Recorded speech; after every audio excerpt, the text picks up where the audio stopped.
এটি হঠাৎ করে হয়নি। এই জগৎ হঠাৎ করে হয়। কারণ দেখুন, হঠাৎ করে ঘর বানিয়ে ফেলা যায় না।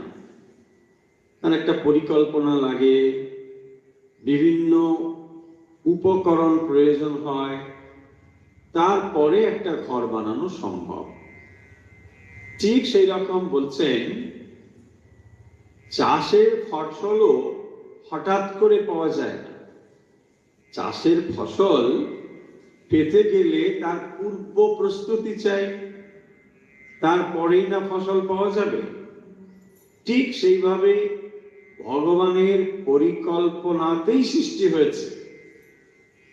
যে জগৎ আমরা দেখতে পাচ্ছি, এইটি ভগবানের পরিকল্পনা মাফিক তৈরি হয়েছে।